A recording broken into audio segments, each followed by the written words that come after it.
Hello and welcome to the Dr. Guitar YouTube channel. In this video I'll be doing a tutorial on the song Say Yes to Heaven by Lana Del Rey. I'll be covering the difficulty, the instrumental breakdown, and at the end I have 4 very helpful tips to play this song. The overall difficulty of this song is about a 1.8 out of 10. The left hand chords are these 2-finger shapes that slide up the neck of the guitar, and they're pretty easy because a lot of the strings are just open above them. But because you have to slide up and kind of keep track of where you're at, I give these a 2.5 out of 10. If we take a look at the rhythm, these are just straight eighth notes the entire way through, like this, just one after the other. And that's as easy as it gets, so it's a 1 out of 10. If we take a look at the right hand pattern, it's just a cross string pattern throughout where we're going 5, 4, 3, 2, and that just repeats. And if you're using fingerstyle, you could do P, I, M, A. And I'm going to give this a 2 out of 10. I would give it a 1, but because I'm giving it a 2 because it's cross string, and because your left hand's moving up, the cross string you can kind of get a little lost sometimes. You might like go back up to 5 and hit string 6 on accident, or hit string 4 and kind of get a little lost. So for that reason, it's a 2. This song is played on an electric guitar with like some reverb and echo and delay. Kind of gives it that nice mellow sound. But I left my amp at work, so I got a Strat that I love playing, but for this one it's on my acoustic, but still sounds pretty good. Don't forget to slap a capo on fret 2. Let's get started. So the right hand will be doing a fingerstyle pattern on the 5th, 4th, 3rd, and 2nd string, which will be your thumb, index, middle, ring. Or you can use a pick and just go down, down, down, down on all of these. And this will just be repeating like this. And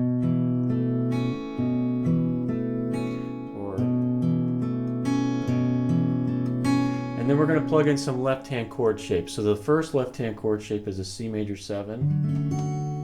And it has your 3rd finger on the 5th string, 3rd fret, and your 2nd finger on the 2nd fret of the 4th string. And then you'll implement that pattern like this. And what you're going to do is you're going to take this shape and slide it up to frets 5 and 4 and play the same right hand pattern. And the 3rd and final chord shape, you're going to slide up again to frets 7 and 5. So this 3 and 2 finger shape is going to have to change. You're going to have to switch to your 1st finger, and then you'll do the same right hand fingerstyle pattern. And on this one you'll do it twice. So if you put that all together, it's like this.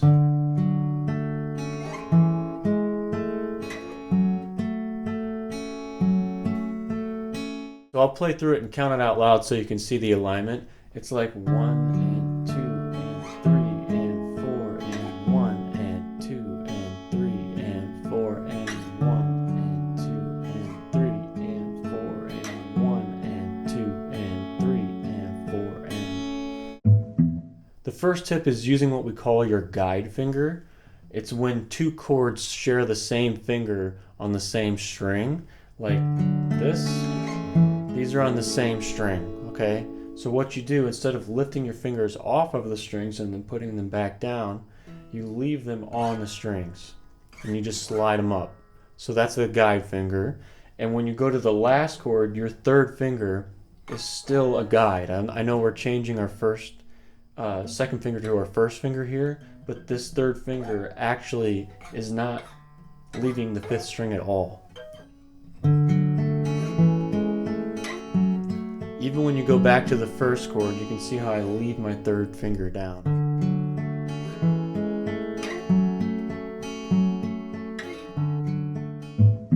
The second tip is to follow the dots. Your 3rd finger will follow these dots on the 5th string all the way up. So you'll see the 3rd fret, 5th fret, and then 7th fret. The 3rd tip is to practice the right hand on its own. So this can be kind of tricky when you try to have your left hand moving while your right hand's doing a pattern. So I recommend just doing the right hand on its own so you can get used to that, which would just be like this. Get really comfortable, or if you're using a pick, if you can do that maybe 10 times in a row without missing a single note, then okay, you can go back and try to incorporate the left hand again. And the fourth tip I have is to make sure you arch your fingers.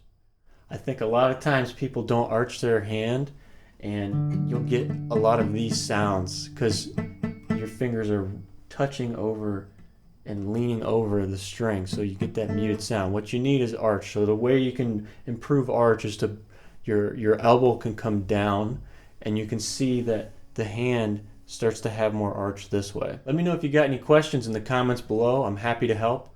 Please like, share, and subscribe. Thank you.